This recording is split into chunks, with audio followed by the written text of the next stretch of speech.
3 दिन के अंदर अयोध्या छोड़ के चले नहीं जाए। अगर ऐसी परिस्थिति नहीं होगी तो हम पूरा अयोध्या जाम कर लेंगे। चंपत राय, गोपाल राव और श्री अनिल मिश्रा के विरुद्ध 173 में मुकदमा दर्ज किया जाए। कोई भी अधिवक्ता डिफेंस की ओर से वकालत नहीं करेगा। दोस्तों, बीजेपी के लिए मुश्किलें खड़ी हो गई हैं। एक बार तो समाजवादी पार्टी ने सबसे बड़ी मुश्किल अयोध्या से तब खड़ी कर दी जब समाजवादी पार्टी अयोध्या से जीत गई और बीजेपी जहां राम मंदिर के आश्रय पिछले कई सालों से अपनी सियासी ज़मीन को मजबूत कर रही थी, उसे लगा था कि अयोध्या से तो जीत ही जाएंगे क्योंकि मुख्यमंत्री तो योगी आदित्यनाथ हैं और साथ में प्रधानमंत्री मोदी की तस्वीरें हैं। लेकिन ऐसा हुआ कि अब उत्तर प्रदेश के अयोध्या से जो समाजवादी पार्टी जीती तो संसद से लेकर सड़क तक हर जगह अखिलेश यादव इस जीत को अपनी सबसे बड़ी जीत के तौर पर दिखाते रहे और अयोध्या से जीतने वाले सांसद को अपने बगल में बैठाकर बीजेपी को ये बताते रहे कि अयोध्या हारे हैं बीजेपी के तमाम रणनीतिकार, तो अब आने वाले विधानसभा चुनाव में भी इसी को देखने को मिलेगा।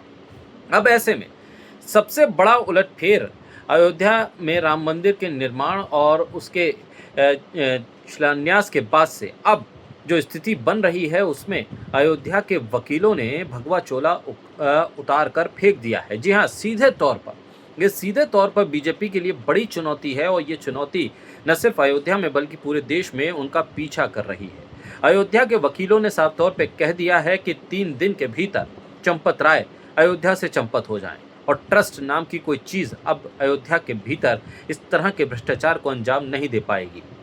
ये सबसे बड़ा झटका बीजेपी के लिए इसलिए है क्योंकि ये घोटाला हुआ है राम मंदिर के ट्रस्ट में।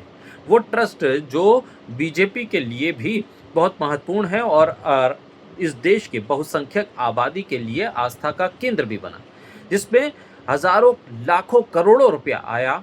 न सिर्फ रुपया आया बल्कि सोने चांदी के जेवरात से लेकर हर वो चीज़ जो कीमती थी वो अयोध्या के इस ट्रस्ट के हवाले कर दी गई। लोगों ने बिना सोचे समझे, बिना पर्ची और बिना रसीद के ट्रस्ट के हवाले तमाम कीमती चीज़ों को करना शुरू कर दिया।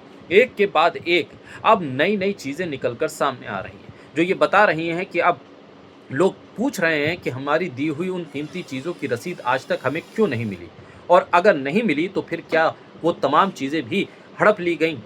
ये सवाल बड़ा गंभीर तब हो गया जब उत्तर प्रदेश के मुख्यमंत्री योगी आदित्यनाथ हैं और केंद्र में प्रधानमंत्री के तौर पर नरेंद्र मोदी सत्ता में।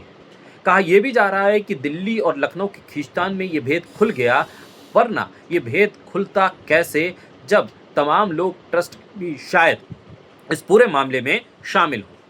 ऐसे में अभी तक छोटे छोटे कर्मचारी, छोटी छोटी मछलियां ही कब्जे में आई हैं। एसआईटी ने अपनी जांच कुछ हद तक आगे बढ़ाई है और रिपोर्ट भी सौंप दी है। कार्रवाई के नाम पर अभी बहुत कुछ होता हुआ दिखा नहीं है, गिरफ्तारियां होती हुई दिख नहीं रही।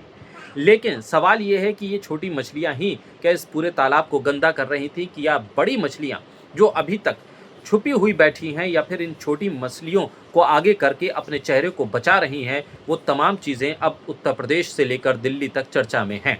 दिल्ली तक की इस चर्चा के भीतर बीजेपी के लिए सबसे बड़ी मुश्किल ये है कि हिंदू मुसलमान का कार्ड जो वो पूरे देश पे खेलती रही, हर विधानसभा चुनाव, छोटे बड़े चुनाव या फिर नगर निकाय से लेकर नगर परिषद तक के चुनावों में हिंदू मुसलमान करने की राह में अब ये सबसे बड़ी विडंबना है कि बीजेपी के राज में राम मंदिर के ट्रस्ट में ही घपला हो गया, जहां वो किसी मुसलमान पर कोई आरोप लगा भी नहीं सकती।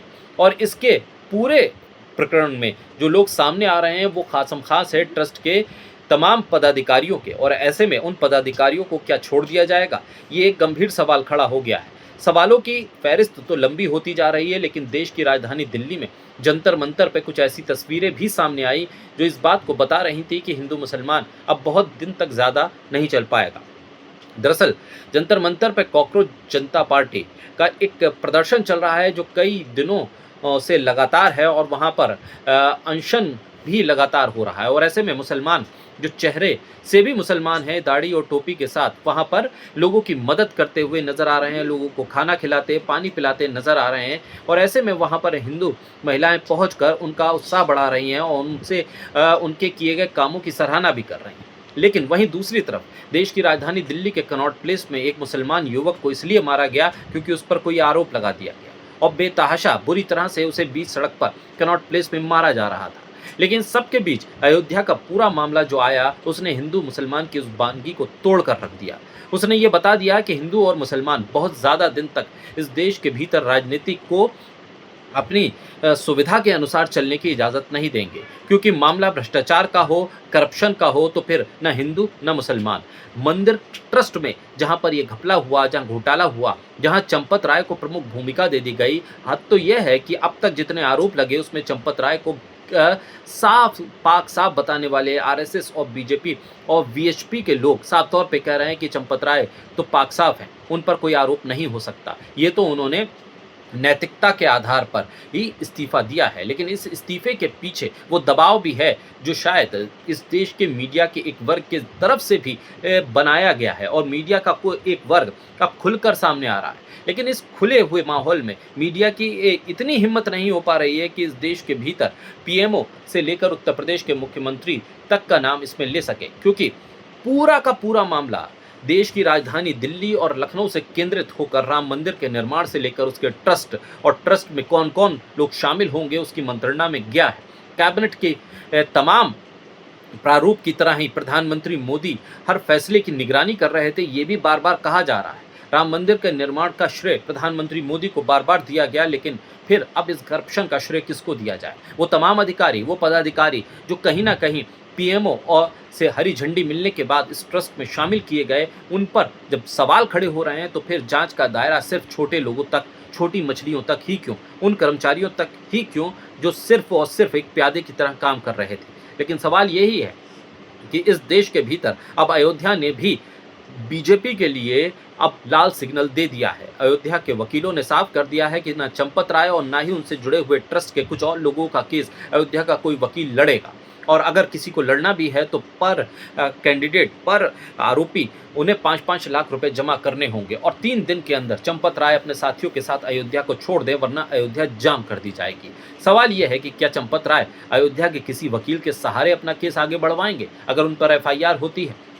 बिल्कुल नहीं। इतना हाई प्रोफाइल मामला है कि चंपत राय को अयोध्या के वकीलों की नहीं बल्कि दिल्ली और दिल्ली से ऊपर बैठे वकीलों के पूरा समर्थन मिलेगा, इसकी उम्मीद की जा रही है। बहरहाल अब अयोध्या में जहां एक तरफ समाजवादी पार्टी ने सांसद के तौर पर अब बीजेपी से ये सीट हथिया ली, और बीजेपी के लिए ये एक बहुत बुरे सपने की तरह रहा। तमाम हार एक तरफ और अयोध्या की हार एक तरफ, लेकिन अब राम मंदिर ट्रस्ट में हुआ एक घपला बीजेपी के लिए अयोध्या में और भी मुश्किलें खड़ी कर रहा है। न सिर्फ अयोध्या में बल्कि देश के अन्य इलाकों में भी, और खासतौर पर उत्तर प्रदेश में जहां विधानसभा चुनाव करीब हैं, वहां पर बीजेपी के खिलाफ माहौल बन रहा है।